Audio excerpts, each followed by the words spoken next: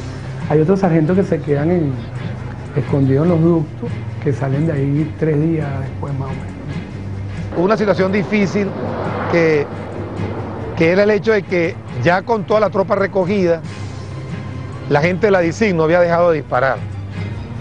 Y a mí se me ocurrió lanzarle una amenaza al general Fugué, que ya tenía, que en paz descanse, que ya tenía control, teníamos comunicación por radio y por teléfono, porque había unos soldados que todavía estaban dispersos y no sabíamos dónde estaban.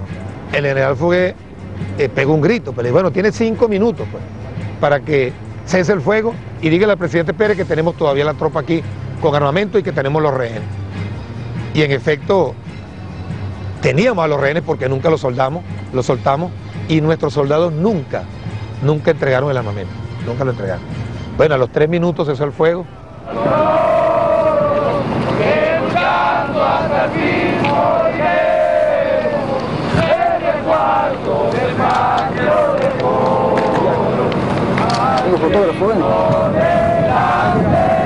Cuando al día siguiente vemos al resto de los compañeros que estaban detenidos en el Estado Mayor, nosotros en ese momento nos sentimos libres.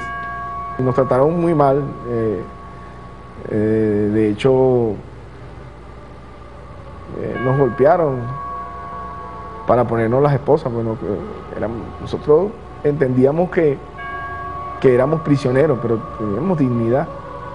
El personal que estaba en la Carlota, de verdad, y tengo que hacer alusión a los soldados porque siempre mencionamos al comandante, al mayor, al capitán. Los soldados eran caribes. Esos soldados fueron clase aparte. Lamentablemente allí perdimos 2. Recuerdo que acertadamente el coronel Domínguez Sequera, que era mi jefe de operaciones, las operaciones de la base Libertador y comandante de los valientes Broncos, él me dice: mi general, pero ¿por qué nosotros nos vamos a entregar? Y entonces él, con la propuesta que ya él había hecho y que los demás han visto positiva, él ordenó la evacuación de la base. De tal suerte que cuando yo llego a la rampa, ya los 2 aviones C-130 para la evacuación están prendidos y ya el personal estaba dentro de los aviones. Visconti habla conmigo y me dice que se va. Le digo: bueno, vale, si tienes ya dónde ir, ya yo sospechaba que era para el sur, ¿no? Bueno, se montaron pues en sus aviones. Ellos no se fueron pues, ellos no desertaron, se fueron porque tenían que irse, porque si no iban a caer presos toditos. Tú sabes, aquello hubiera sido pues un desastre también en el mundo, digamos, familiar e institucional.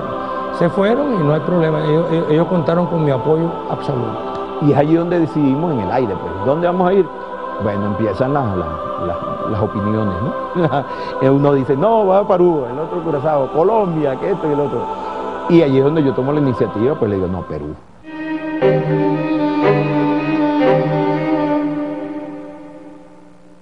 Mira, la cárcel es cárcel, ¿no? El que suena una reja todos los días a las 6 de la tarde te recuerda que no estás libre, ¿no? Sin embargo, yo creo que en el caso mío, no necesariamente en el caso de todos, a mí me sirvió mucho para reflexionar. Cuando yo llego al sitio de reclusión, encuentro a Cato Soteldo, Reyes, pura gente buena. El diputado William Fariña. Yo decía: ¿ustedes están en esto y no me han dicho? Me sentí más orgulloso del sitio del hecho en el cual me había involucrado. La mayoría de los que allí insurgimos éramos primeros de promoción. Habíamos ocupado puestos en los primeros lugares de promoción en toda la fuerza. Y habían alrededor de 14 promociones allí insurgentes que tenían liderazgos propios, liderazgos